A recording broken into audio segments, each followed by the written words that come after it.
पति, पत्नी और नौकरानी। शीतल और अभिमन्यु की शादी को 5 साल हो चुके थे, लेकिन अभी तक उनका कोई बच्चा नहीं हुआ था।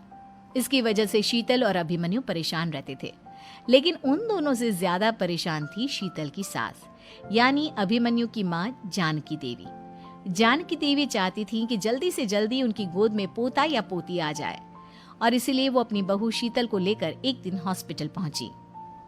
डॉक्टर मैडम, जरा ठीक से चेक करके बताइए ना। कई बड़े बड़े डॉक्टर को दिखाया है, लेकिन मेरी बहू माँ ही नहीं बन पाती। मैंने शीतल को बहुत अच्छे से चेकअप किया है। देखिए, बात यह है कि शीतल के अंदर माँ बनने की कैपेसिटी नहीं है। ये आप क्या कह रही हैं डॉक्टर साहब? कोई तो इलाज होगा ना, कोई दवाई दे दीजिए। देखिए, कुछ प्रॉब्लम ऐसी होती है जिनका कोई ट्रीटमेंट नहीं होता। आई एम सॉरी टू से, लेकिन शीतल कभी माँ नहीं बन सकती, क्योंकि उसके यूट्रस में अंदर से ही कुछ प्रॉब्लम है। घर आने के बाद क्या हुआ माँ? कहाँ लेकर गई थी आप शीतल को? अरे कहाँ लेकर जाती, डॉक्टर मैडम के पास ले गई थी। लेकिन तेरी बीवी तो कभी माँ बन ही नहीं सकती। मम्मी जी, इसमें मेरी क्या गलती? अगर अंदर से कोई प्रॉब्लम है तो उसमें मैं भी कुछ नहीं कर सकती। जानती हूँ, ये बात डॉक्टर के मुंह से सुन चुकी हूँ। अब दोबारा मेरे सामने इस बात का गाना मत गा। अरे माँ, परेशान होने की जरूरत नहीं है, हम सोचते हैं ना कुछ। अरे क्या सोचेगा तू? जब डॉक्टर कह चुका है कि तेरी बीवी माँ नहीं बन सकती, तो बता क्या सोचेगा तू? कहाँ से लाएगा बच्चा? माँ, ये तो मैं भी नहीं जानता। अभिमन्यु, क्यों ना हम अनाथ आश्रम से एक बच्चा गोद ले आए? क्या फर्क पड़ता है बच्चा हमारा हो या गोद लिया हुआ? हाय, बड़ी बातें बनाने वाली। क्या फर्क पड़ता है? अरे क्यों फर्क नहीं पड़ता? मुझे इस वंश को आगे बढ़ाने के लिए मेरे बेटे का खून चाहिए, किसी दूसरे का नहीं। लेकिन माँ, आप जानती हैं कि ये अब पॉसिबल नहीं है। मैं कुछ नहीं जानती। मैं किसी पराये की औलाद को इस घर में अपना पोता या पोती बन के बढ़ता हुआ नहीं देख सकती। मेरा वंश मेरे बेटे के खून से ही आगे बढ़ेगा। लेकिन मम्मी जी, ऐसा कैसे हो पाएगा? आप अच्छी तरह जानती है ना, मेरा और अभिमन्यु का बच्चा नहीं हो सकता। तो मैं अपने बेटे की दूसरी शादी करवाऊंगी, और अपनी दूसरी बीवी से ये मुझे बच्चा पैदा करके देगा। ये आप क्या कह रही हैं माँ? मैं किसी और से शादी नहीं करने वाला। मेरे रहते हुए आप अभिमन्यु की शादी किसी और से करवाएंगी? मम्मी जी, आप ऐसा कैसे कर सकती हैं? तू बस देखती जा बहू, मैं ऐसा कैसे कर सकती हूँ।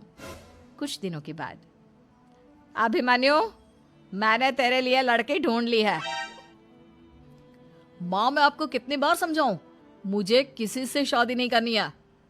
पहले मेरी बात सुन। ये जो चमेली है ना, हमारे घर में काम करने आती है, वो तुझसे शादी करने के लिए तैयार है। मम्मी जी, आप अभिमन्यु की शादी एक नौकरानी के साथ करवाएंगी?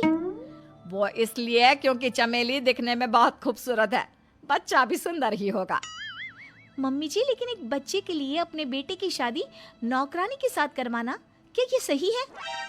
अगर अभिमन्यु ने शादी नहीं की ना, तो मैं अपनी जान दे दूंगी।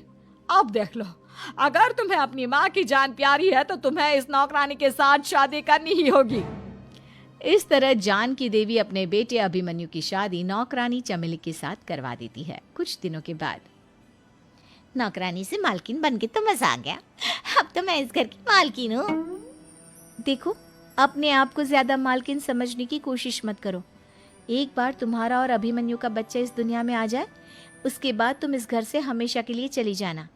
अरे जाओ जाओ, किसी और के आगे बातें बनाना। एक बच्चा तो पैदा नहीं कर सकी, बढ़िया आई। जाओ, जाकर मेरे लिए कॉफी बना कर लाओ। नौकरानी मैं हूँ या तुम? मम्मी जी, देखिए ना शीतल मुझसे किस तरह से बात कर रही है।